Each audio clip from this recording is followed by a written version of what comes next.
Hi. So I realised I've never actually talked about my experience as a spiritual person with homosexuality, and I just thought, let's do that. So to open up for those of you who don't know me, I identified as homosexual, lesbian. Ever since I was a tiny, very, very young child, I just felt attracted to women. I remember my brother Pip came to me one time, and he was like 13. I would have been about, 6, something like that. And he started dating. He was so into girls, and I was just like, ew, how awful is that? And he said, I bet you 10 cents, because that was, could have got me a mixed bag of lollies in those days. He bet me 10 cents that by the time I was his age that I'd have a boyfriend, I'd be into guys, and I was like, nah, it's not going to happen. So we made the bet, and he lost, but he never paid up. That's another story.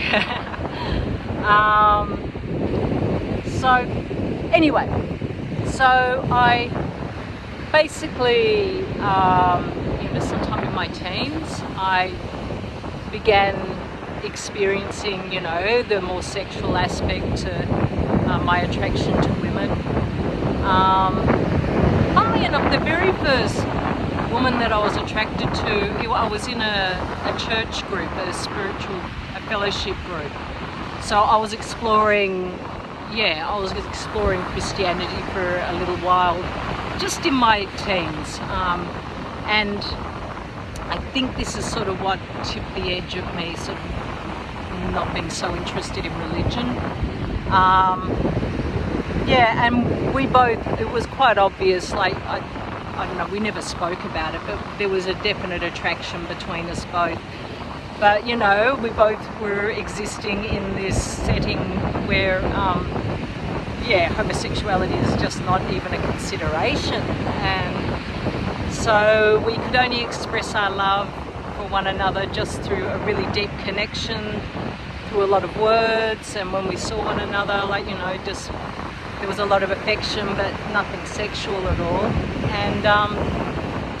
And then it just came to pass, just life moves on. And then I went into, the actual sort of the community, the homosexual world.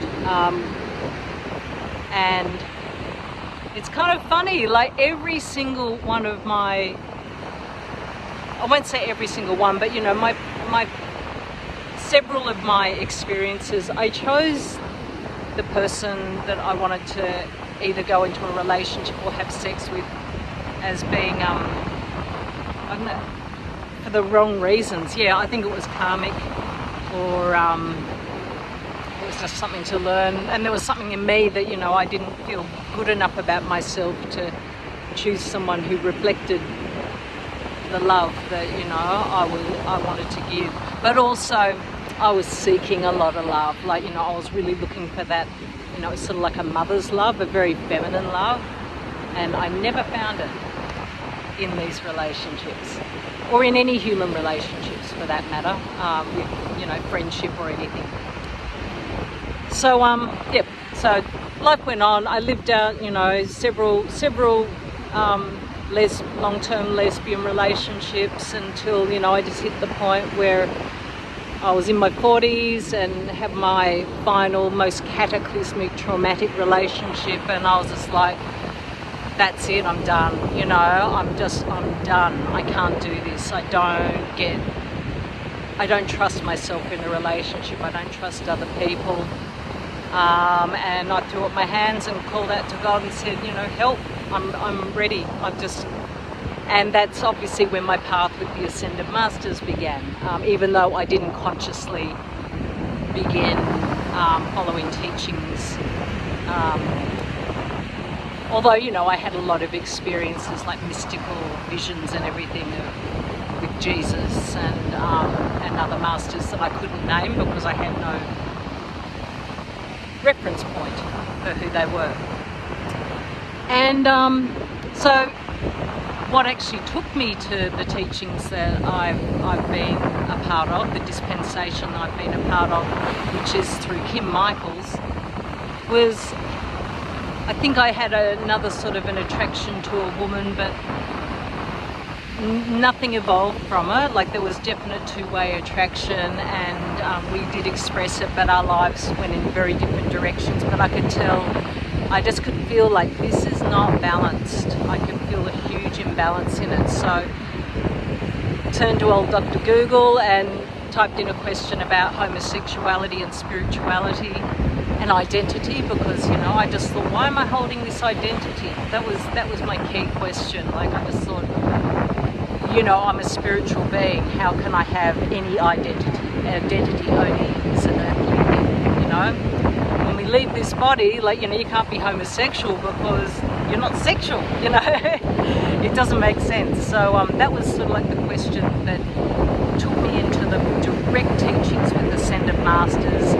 And the first answer I came to was through Jesus, and it was called Foundational Teachings on Homosexuality, but the homo part of it is in brackets, so it's actually about sexuality. So it's non-specific, the message was non-specific to homosexuality, but it's more to do with the misqualification of life through sexual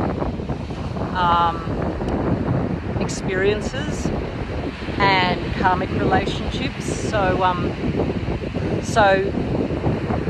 when you think about the sexual act, basically what Jesus was explaining, that sex is designed, it's a spiritual union, and it's designed so that you have all of your chakras aligned during sex. So you can see how homosexual sex, you know, while there's a certain engagement of being, you know, face to face and horizontal, but then, you know, everything begins to sort of fall out of alignment when it comes to the actual stimulation point. And same with a lot of heterosexual sex. You know, you think about all of those crazy positions, and really, it's really only like missionary, or there's another one, I don't know the name of it, but, you know, when literally, you know, all the chakras are aligned, you know, heart to heart, they're totally opposite one another, base to base, you know, and it's actually not possible, and they've got to be facing one another, interacting. So gay men, like the same thing, it's out of alignment. So that really helped. I mean, it challenged me. It really challenged me hearing that message, but I knew it was the truth. And I will put a link for it below if you're interested. And so, you know, I just went on my journey with accepting that and letting go of the experience, and not really feeling that desire to engage in homosexual relationships. I did have one last very brief fling, but it was just not good. It was again, it was karmic, it was imbalanced, and it felt wrong to me. I felt like every bit about it, everything about it just didn't feel right. So I had no problem with saying, like, that's not for me, and since then, nothing. And then recently I came across a video through Kim, and it relates back to a particular teaching, but I'll put a link for this video also. I think it's called Can You Pray the Gay Away? And his message was really lovely. Like, it was just sort of talking, it was just this little key that I hadn't quite got to, which is fully accepting that homosexuality was totally natural for me. And if you're homosexual, it's totally natural for you. And we are each on our own individual journeys to experience and to go through whatever we need to go through. But I'll just talk for myself personally, that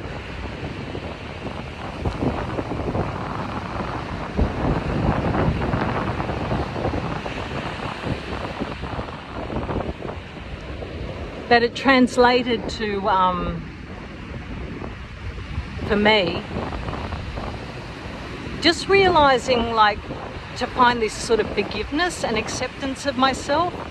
I think I hadn't quite accepted that, you know, I was homosexual. I think somewhere deep inside of me there was like this, almost like a, you know, a religious type of judgment that, you know, because Jesus said that homosexuality is wrong, and Jesus never said in that teaching, that original teaching that I studied, he never said it was wrong. He was very compassionate in how he explained it, but just also cut to the point of the energetics, that's all. But in me there was a self which obviously correlates with, like, you know, that Christian judgment or any sort of religious judgment that, you know, homosexuality is wrong and people shouldn't be homosexual, and I think I had that somewhere in myself. So, you know, this is only a couple of months ago where I just realised, I just came to this place of absolute unconditional acceptance of myself and unconditional acceptance of everybody else and their choice with homosexuality, whatever type of sexuality they're wanting to experience, and knowing that, you know, we're each on our own journeys, and our discovery, the way we discover ourselves, has to be on our own journeys in our own way. And so for me, my divine plan was to come in and experience homosexuality, just for many reasons, you know, probably so I can even tell you this, like, there's many reasons why. It just took me on exactly the journey I needed to experience. So I think I can close here by just saying that I accept myself, and that I was always going to be homosexual, and that now I'm not heterosexual either. I'm just, well, I'm not even sexual. It's kind of irrelevant, you know. But let's say, and I know it's not a part of my divine plan anymore to pursue a relationship, but if I wanted to pursue a loving homosexual relationship, I would. And if I can give you nothing else, it's the acceptance that you can bestow upon yourself for however you're choosing to live your life, and knowing that it's your journey, the way you want to grow, and you can walk your path at exactly the pace you want to walk your path. So there's my journey. Unconditional acceptance of homosexuality, of sexuality, no matter what it is. Mwah.